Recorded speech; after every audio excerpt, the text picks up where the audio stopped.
자, 오늘까지 우리가 갈라디아서 2장 20절 말씀을 보면서 복음으로 사는 인생이 누리게 되는 이 풍성한 삶이 무엇인가를 다시 한번 마무리하면서 또한 새롭게 출발하는 우리의 이 비전이 다름 아닌 복음으로 출발하게 되는 새로운 도약이라고 하는 사실을 오늘 말씀을 통해서 함께 살펴보겠습니다. 바울이 오늘 이어서 하는 말, 이제 내가 육체 가운데 사는 것은 이라고 말합니다. 여기 시점으로 현재죠. 이제 내가 사는 것은, 이 한 구절의 긴 갈라디아서 2장 20절 안에 반복되는 게 뭐라 그랬죠? 산다는 얘기예요. 근데 그 삶은 특이하게도 죽음으로 출발하는 삶, 내가 그리스도와 함께 십자가에 못 박혔나니, 그 못 박힌 자가 고백하는 삶이라고 하는 게 결국 남다른 거죠. 이 세상의 생존 이상의 어떤 그런 삶을 가르쳐 주는 겁니다.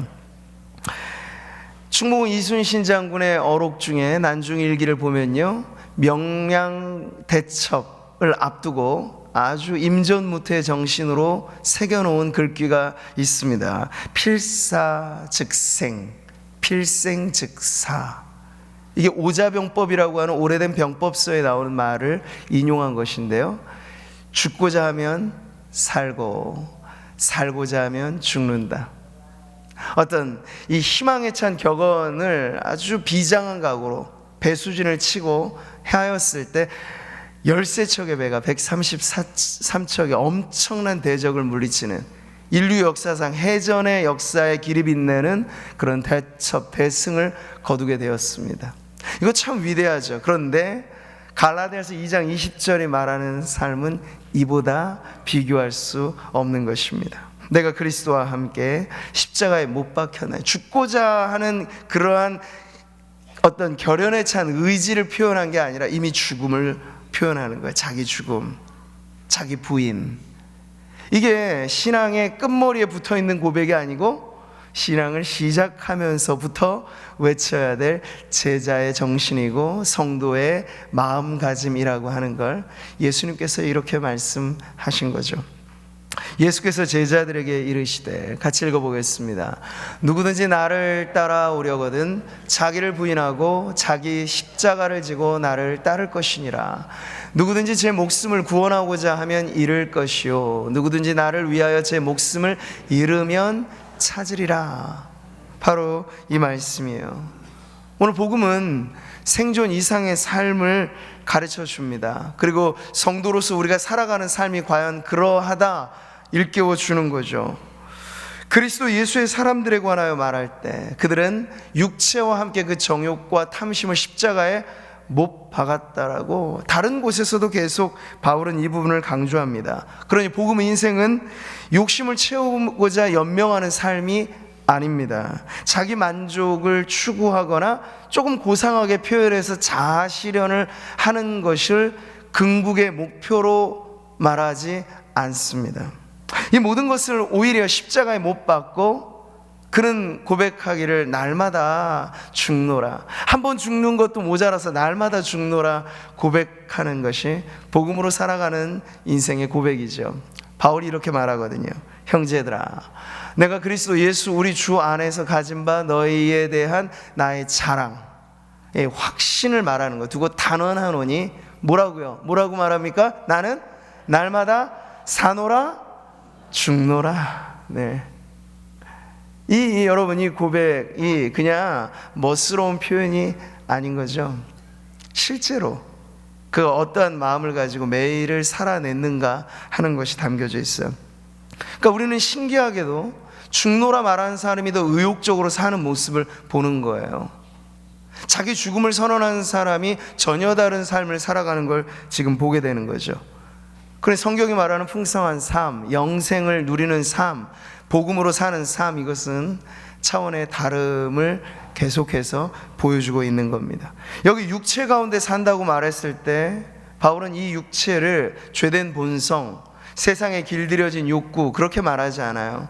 여기서의 이 육체라고 하는 건 우리가 살아내는 모든 일상, 하루 24시간 1년 365일 우리가 머무는 모든 공간, 그 하나하나에 담겨져 있는 일상의 날들을 포함한 그러한 내용입니다.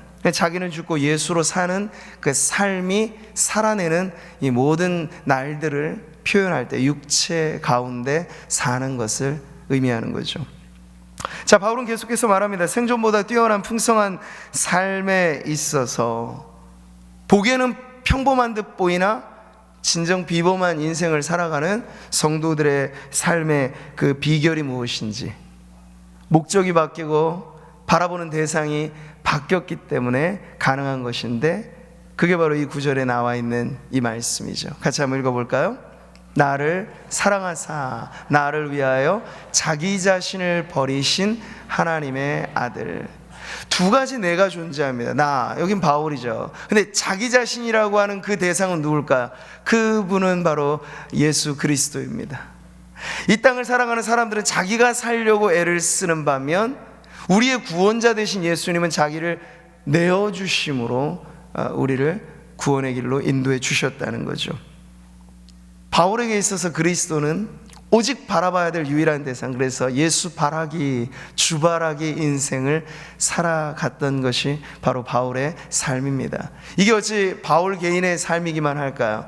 오늘 예배하는 저와 여러분 모든 성도들의 삶 역시도 주님만을 그렇게 바라보고, 주님이 우리의 큰바의 얼굴 되어서 살아가는 평생에 계속해서 그 모습을 닮고 닮아가는 그런 변화가 우리 모두의 삶이 되기를 축복합니다. 무엇이 바울로 하여금 그렇게 오직 한 대상에게만 집중하고 그의 남아있는 모든 삶을 몽땅 투자하되 예수님에게 올인시키게 하였을까요? 잡아끄는 그 매력이라고 하는 게 있었다면 그게 뭘까요? 오늘 말씀에 나와 있듯이 이것은 철저한 이타성입니다. 자기를 위하지 않고 자기 아닌 다른 누군가를 위해. 물론 우리가 살면 뭐 마더 테레사라든지 여러 감동적인 휴먼 스토리를 보여준 사람들이 있습니다. 희생적인 삶을, 봉사하는 삶을 살아간 이들이 많이 있지만, 오늘 말씀에 등장하는 예수 그리스도는 그런 인류애적인 사랑을 보여주는 것 아니에요. 그것과는 비교할 수 없는 사랑을 보여주고 있죠. 가련한 사람들에게 무언가 우리의 주머니를 털어서 적선하는 그런 정도의 동정심하고는 차원이 다른 거예요. 왜? 왜냐하면 그 사랑을 받는 대상이 그저 가련하기만 하면 모를까, 그 사랑을 받는 대상은 바로 이런 존재거든요.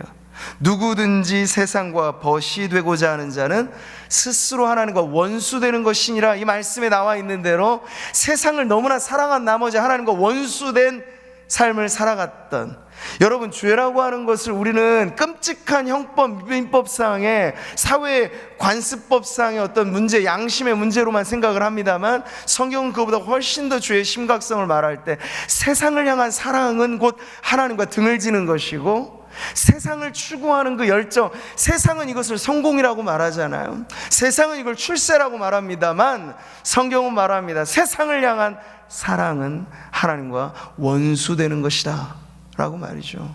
그러니까 온통 세상에 빠져 살아가는 사람들의 모습이 바로 하나님과 원수된 죄인들의 삶인 거예요. 근데 더 놀라운 대목은 그 죄인들을 향하여 하나님께서 베푸신 사랑이 바로 오늘 복음이 전해주는 사랑이라고 하는 점에서 그저 동정심, 인류의 그것과는 다른 사랑을 그리스도께서 우리에게 베풀어 주셨다는 거죠.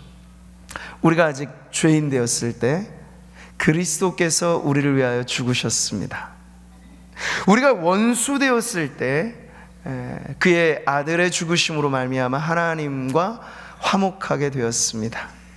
이 사랑이 질적으로 너무나 다르다고 하는 것은 사랑받을 만한 자격이 없고 조건이 안 된 대상을 향하여 그 아들의 생명까지 몽땅 내어주신 것이 하나님의 사랑이기 때문에, 그 사랑이 지금 바울로 하여금 삶의 전혀 새로운 원천이 되는 거죠. 삶의 의욕을 불태우게 만드는 전혀 다른 동기가 되는 것이죠. 자기는 죽고 예수로 사는 삶을 매일같이 살아갈 때 바울은 또 한편에서 나는 날마다 죽노라 말하면서도 여전히 살아내는 힘은 이전에 자기의 자랑, 자기의 근거한 삶이 아니라 나를 향한 예수님의 그 사랑, 나를 향한 주님의 그 은혜에 담보하여서 그가 매일을 새롭게 사노라고 고백하고 있는 겁니다. 자, 바울이 계속 말하고 있는 것을 여러분 들어보세요.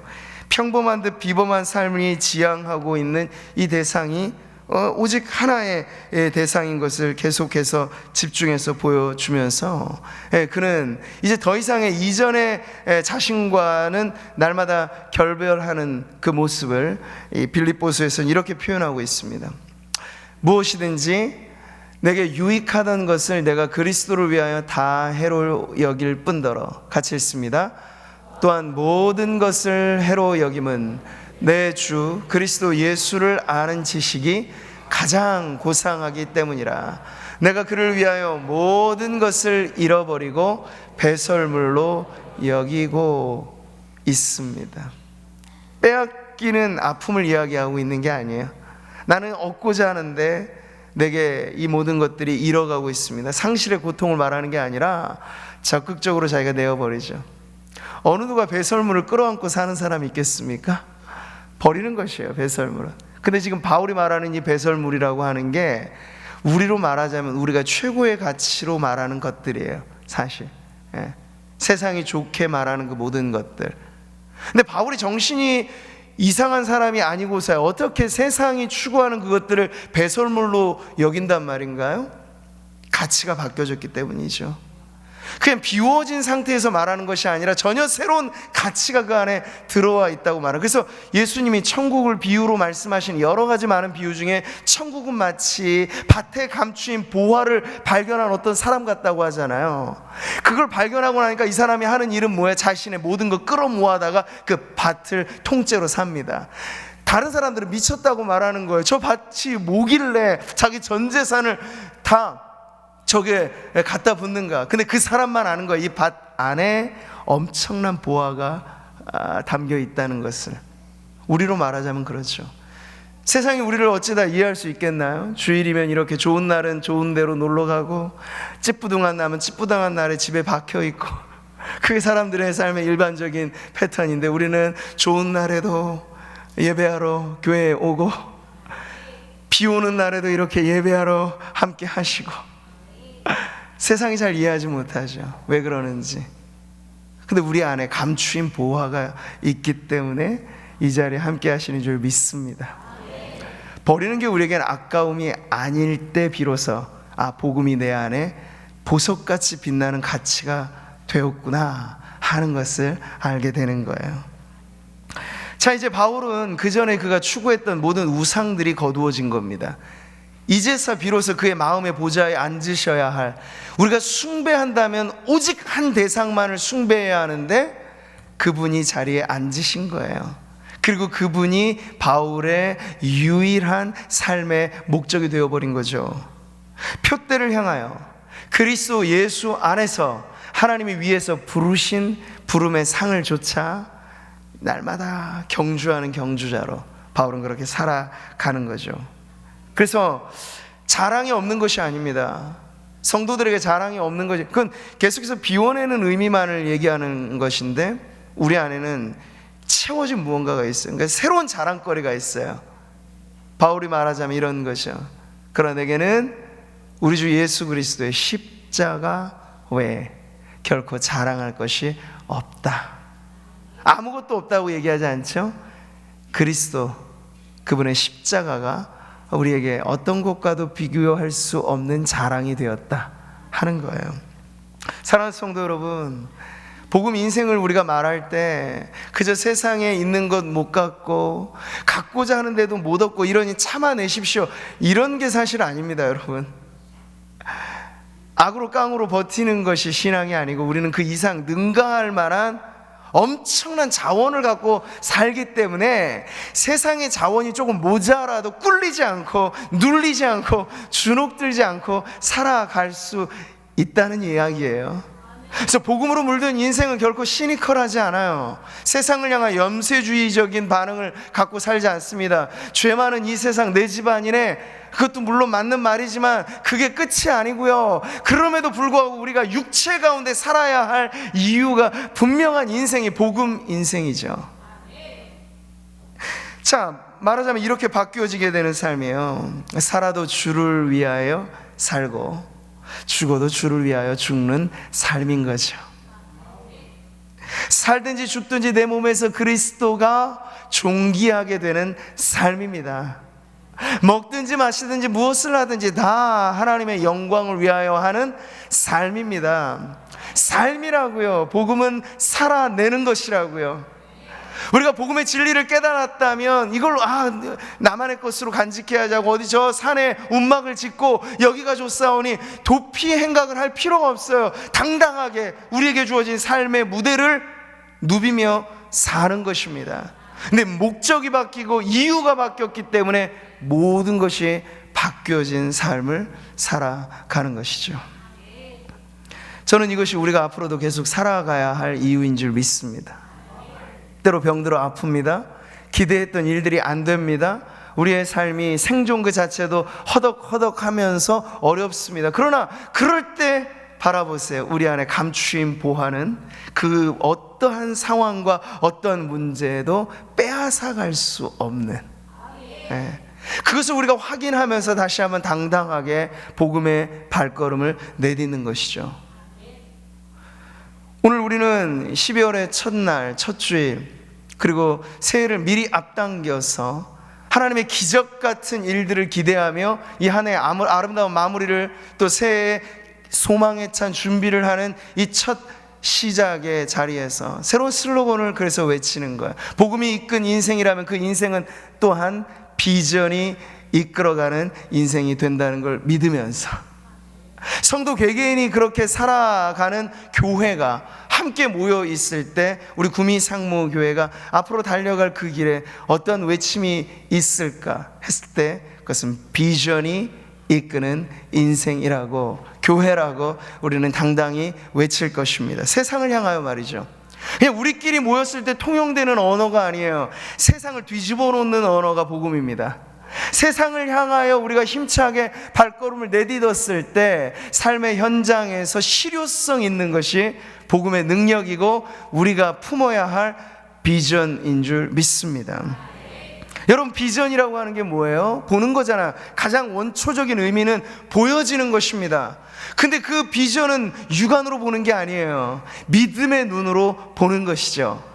아브라함을 불러내셨을 때, 그가 비전 인생의 첫걸음을 내딛었을 때 내 손에 아무것도 쥔 것이 없고 내 눈에 아무 증거도 없는 그 찬송이 꼭 아브라함의 상황이었어요. 그러나 아브라함이 발걸음을 내딛었던 이유는 뭔가요? 살아계신 하나님이 내가 너를 복덩어리 인생으로 만들어 줄 거다 하신 그 말씀 하나 붙잡고 갈 바를 알지 못하였지만 믿음으로 발걸음을 내딛었죠. 그게 비전입니다. 통계에 따라서 정확한 관측과 예상의 결과, 사회과학적인 방식으로 앞날을 예측해서 투자하는 게 비전이 아니고 성도들에게 있어서는 약속의 말씀, 내 입을 크게 열라 내가 채우리라. 하나님의 약속하신 말씀이라면 그 말씀대로 됩니다 하는 그 믿음으로 한 걸음 성큼 내딛는 것이 바로 비전인 줄 믿습니다. 믿음은 바라는 것들의 실상이고 보이지 않는 것들의 증거입니다. 그러니 우리가 이제 복음의 힘을 얻어 비전의 날개를 펼쳐 나갈 때 중요한 건 우리 안에 이 믿음을 계속해서 이어가는 것임을 여러분 잊지 마십시오. 그래서 바울이 오늘 갈라디아서 대단원 이 마지막 위대한 구절을 마무리 짓는 내용이 무엇인가요? 바로 이 믿음이에요. 믿음 안에서 사는 것이라. 살아라, 산다, 삶의 의욕을 강조하는데 그 삶이라고 하는 건 자기 집념, 자기 소신, 자기 이념이 아니라 그 아들을 믿는 믿음 안에서 사는 것이라. 믿음의 끝을 우리들에게 보여줍니다. 그러니 믿음의 끝은 비전의 새로운 출발이 되는 것임을 여러분의 삶을 통하여 맛보시기를 축복합니다. 성도로서 우리는 복음과 비전이 하나로 연결된 삶을 꿈꿉니다. 복음이 비전이 되는 인생을 말이죠. 마지막 자리에서도 여러분은 비전의 이 복음에 대해서 좀 불투명하게, 불확실하게, 추상적으로 이해할 수도 있으실 것 같아서 다시 한번 강조해 드리는 건 복음은 피상적인 게 아니에요. 복음은 아주 구체적인 것입니다. 아주 분명한 것입니다. 복음은 바로 이것이에요. 하나님의 아들 예수 그리스도의 복음의 시작이라. 복음이 좀 불투명하게 여러분에게 여겨진다면, 추상 명사로 들려진다면 빨리 돌아오십시오. 복음서를 여십시오. 그리고 거기에 등장하는 주인공을 보십시오. 예수 그리스도. 나실 적부터 가장 낮은 데로 임하셨고, 사시는 그 모든 삶의 방식이 세상과는 전혀 다르게 살아내셨고, 삶의 마지막 정점이 십자가이셨고, 죽음에서 새로운 생명을 걷어내셨던 그 아들의 이야기, 그 아들의 인생이 복음의 절정이고 복음의 결정입니다. 그 주님을 바라보면서 우리가 내딛는 발걸음이 바로 복음이 비전으로 이어지는 삶이 되는 줄 믿습니다. 바울이 이 위대한 구절에서 계속 집중했던 대상, 집요하리만치 집중했던 대상, 그리스도. 우리도 앞으로 살아가는 날들이 저마다 다 다르겠지만, 우리 역시도 그리스도가 우리의 표대가 되어서 우리의 집중력이 산만하게 흩어지는 것이 아니라 교회와 성도 모두가 그리스도에게 집중한다면, 그 나머지 일들은, 우리를 통해서 하나님께서 행하실 일들은 우리의 계산으로, 수학으로, 우리의 예측으로 만들어낼 수 없는 크고 놀라운 일들을 하나님께서는 이루실 것입니다. 오병이어의 법칙인 거 여러분, 그것이 그 아이의 손안에 쥐어졌으면 그냥 오병이어인 겁니다. 떡 5개 물고기 2마리로 끝장나는 것이죠. 근데 그게 기적의 미라클의 완성자이시는 예수님의 손에 들려지니까 수천의 사람이 먹고도 12광주리가 남는, 누가 이것을 예측이나 했겠어요. 예측할 수 없는 일들이 일어나는 것이 바로 복음의 능력인 줄 믿습니다. 여러분, 여러분의 능력과 여러분의 재능과 여러분의 물질과 그 모든 걸 무엇에 투자하시겠습니까? 그리스도에게 드리십시오. 그러면 그리스도의 손 안에서 여러분의 인생도 오병이어와 같은 기적적인 작품이 될 줄 믿습니다. 제가 연말 연초 올해 좀 긴 구간을 새벽 특세로 정할 때 그 주제를 하나의 분명하게, 선명하게 여러분들과 나누고 싶은 거예요. 기적입니다. 우린 지금 살아있는 것 자체가 기적이지만, 매일의 삶, 나는 죽고 그리스도로 사는 그 삶에서 내가 살았을 때는 이루지 못했던 일들이 내가 죽고 그리스도가 내 안에 살아내시면서 경험하게 되는 그 기적을 우리가 매일의 삶 속에 채워나가며 맛보게 될 줄 믿습니다. 연말과 연초가 그렇게 기적 같은 하나님의 이야기로 여러분의 간증의 스토리가 되시기를 축복합니다.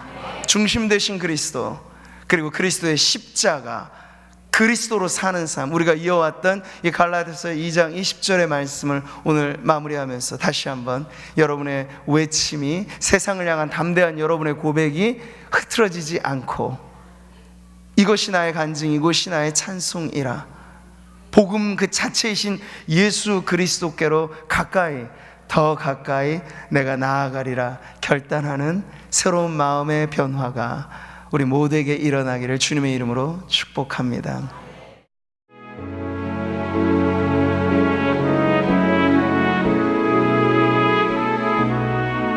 주님 앞에 섭니다.